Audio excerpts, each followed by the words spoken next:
These are exact quotes from Ambassador Hoagland. We do not target compounds when there are women and children visible. Well, most of the drone strikes happen at night when people are sleeping. So the children are in bed and the women are inside. He said this is what upset him, that we would talk about a kill list, and that's what was offensive to him. The part I'm going to talk about is our relationship between, how drones have affected the relationship between Pakistan and the United States and the legal ramifications of the drones program. So this is a quote from the foreign minister of Pakistan when asked about why do three-quarters of Pakistanis think of the United States as an enemy country, and one-word answer. Although we did not see the protests in Pakistan, these happen frequently, protests against the United States, burning of flags, and it is a dangerous place for Americans, but we did absolutely feel that they could understand the difference between Americans who are visiting and American policies, and I can't really stress that enough.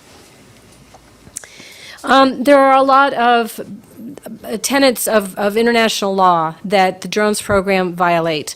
The United Nations Charter that says that you will not attack another country, another sovereign nation, respecting sovereign borders.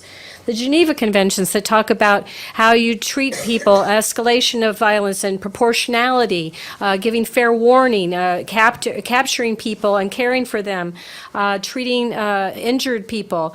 The drones program violates many, many tenets of the Geneva Conventions. And of course, the U.S. Constitution that says that the president has to have approval of Congress before he attacks another country militarily. So the basic precept of sovereignty is something that I think everybody can understand. Kareem Khan, one of the gentlemen from the tribal areas we talked to in depth, talked about all the time. He said, but we are Pakistanis, and you are not at war with Pakistan, so how can you attack us? It is particularly a problem in Pakistan, the drones program, because it is controlled by the CIA. Our drones that we launch against other countries, Afghanistan and Yemen, are operated by the military. And at least there is a bit of a check and balance with the military. But with the CIA, it's completely covert. Even their funding, of course, is classified. We don't know how much money is being spent on drones, and there's nobody to hold accountable. The drones program does not allow the accused, so to speak, to have any evidence or charges brought against them. We just assassinate them. So there's no way to positively identify people before they are attacked. They're given no chance to surrender. Another thing that is really particularly disturbing to us is this targeting of first responders. What they do is when the CIA identifies some supposed target, somebody they're going to take out, they send in a missile, a Hellfire missile, and explodes, and then the family members and the neighbors will come to see if they can help. And perhaps maybe somebody has survived and they can take them to the medical care. But then shortly after that first attack, a second missile will come in and attack the people who are going to respond. So now people are very, very afraid. Even medical professionals are afraid to come in and try to see if anybody is still alive and try to respond. And this is a flagrant violation of international law.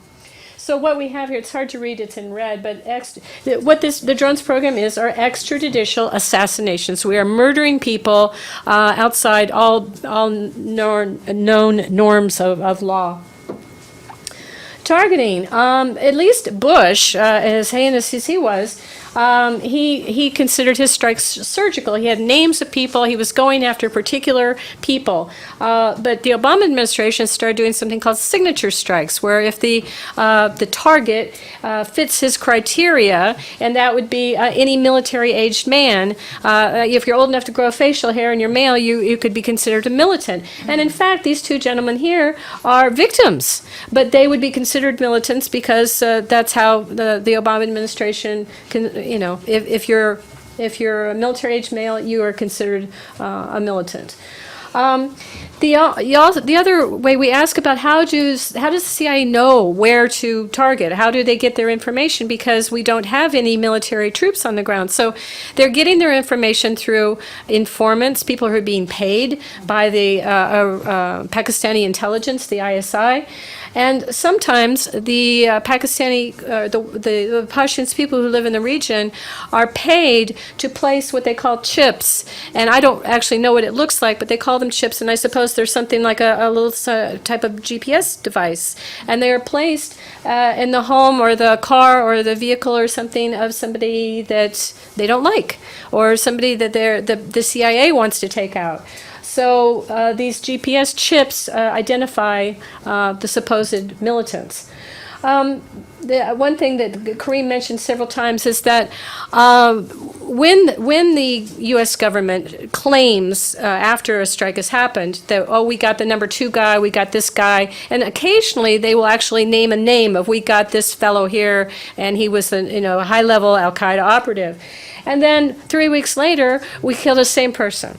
And then, another month later, the same person. So Kareem said, we wonder how many lives can one man have? How is it that you can keep killing the same people over and over again? Well, the United States and Pakistan cannot, I guess they feel like eventually they have to name names. They can't just say militants were killed, militants were killed. But in fact, I think both American and Pakistani populations are willing to believe that these things are very precise and only kill bad people. And I'm afraid that neither population has really been inquisitive enough and pushy enough to find out, well, who are these people? What are their names? What are their genders? What are their ages? And we were told that in Pakistan, it's very common, I guess, to just see just some kind of vague report of a drone strike happened and militants were killed without the names. Just like here, we don't hear about that. So what is a militant? We hear all these terms used almost interchangeably, synonymously, a militant. But even if, the reports that we saw that talked about so many deaths, and so many of those were civilians or non-combatants. But in fact, all of those people were innocent civilians because none of them had been taken through a judicial process, and none of them were wearing the uniform of their country. So what is a militant? If I dare say that if there were another country had drones flying around the United States and they were targeting people that they thought were plotting against them, and we fought back, we would all be militants. So language is very important. Glenn Greenwald, this is a quote from Glenn. He compiled these headlines, and the American media is really complicit in perpetuating this idea that we are only killing bad people. And then this idea is pervasive. It's repeated over and over again. And people say, well, yes, sometimes there is collateral damage. There are some civilians killed, but what choice do we have? It's really important. This is the most precise weapon we have, and we're killing militants, bad guys. I want to talk a little bit about Ambassador Hoagland. Actually, he was the acting ambassador. He replaced the Pakistani ambassador to Pakistan, who was replaced because he said some things that weren't exactly in keeping with the Obama administration's party line. So he was replaced by this gentleman, Richard, call me Dick Hoagland, and he invited us to call him Dick, and we did. So this is a picture of the first meeting that he had with us at the hotel where we were staying, and Medea Benjamin there, the woman standing, is presenting him with a copy of her book, Drone Warfare, and then seated is a former diplomat and retired Army Colonel Ann Wright. So he came to our hotel to brief us on security and to warn us basically that it was very, very dangerous, and that he said, I'm not going to try to talk you out of it. I know your mind's made up, so I'm basically here to listen. And so we did talk to him about several things. So the question I asked him, I said, so Ambassador, Since you know exactly where we plan to go, we've advertised it widely, our exact route, I assume that you have passed that information on to the CIA and the Department of Defense, and they know exactly where we're going to be. So can we assume that there will be no drone attacks on this route? And he kind of chuckled and he said, yes, I can guarantee you that you will not be targeted on this trip. And I said, well, that's what I thought. So if that is so, then could we not just place American citizens all throughout Waziristan and let you know where we are so that we can protect the lives of the people in this region? And he told me that he didn't answer that particular point, but he said that this area, Waziristan, was being overrun by foreigners, he said. He didn't say what country they were from, but that, he said that they were foreigners came in and they took over, and that the people that lived in this area would be more than happy to have these people taken out. And that they would be happy. We challenged him we asked him about civilian casualties. We had read the Stanford NYU report that said 3,300 people had been killed. We asked him what he thought the number was, and he said he believed it was nearly zero. He agreed with President Obama that it was virtually no civilian casualties. And he said just that morning he had gone to look at some classified intelligence, and he wanted us to know that he was letting us in on a kind of a secret. And he said, I can't tell you the exact number, but I can tell you that it's in the 2 digits. And I believe it was Ann Wright said, well, is that 10 or is that 99? Which end? And he said, oh, well, I've really said too much. I can't tell you. I've said too much. I'm probably going to get in trouble for that. So we know it's in the 4 digits, and it's probably even more than that. We don't know exactly how many, but he denied that it was anywhere near what we know it to be. We asked him about the double tap, the strikes on the first responders. He denied that happened. We talked about compensation. He was a little bit amenable to the idea that people who had homes were damaged or family members were killed should receive compensation just as they do in Afghanistan. But he said, but we have no vehicle for doing that. There is no mechanism to give people compensation. And then we talked about the Stanford report. So this was the first meeting, and he did listen a good bit. And then just before we left to go to Waziristan, we got word from the embassy that there was highly credible intelligence that there were going to be animals that with explosives strapped to the animal that would be put into this area that we were planning on going to for the march, and that we were warned that we should not go, and trying to frighten us that it was going to be very, very dangerous. Then after we returned, we had a second meeting with him at his residence. And, I think Joe was there. There were, I don't know, six or so of us. And I thought he would ask us lots of questions about what we had seen and who we had talked to. He took no notes. Not one. We asked him, had he read the Stanford report by now? No, he said, I haven't read it. I understand it's controversial, and that he'd read a synopsis of it. Well, it is controversial because it doesn't match what the Obama administration is putting out. He has not met with any of the victims, and there's no way for victims to go to the embassy to be heard. He's not interested in meeting any of them. I asked him specifically about international law. I kept talking about, this drones program is a violation of international law. And he said, well, you may believe that. And I said, no, it's not a matter of belief. I mean, it's law.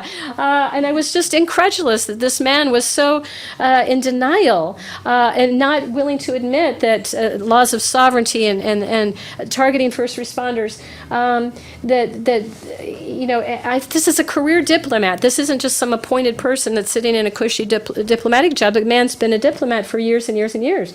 He denied.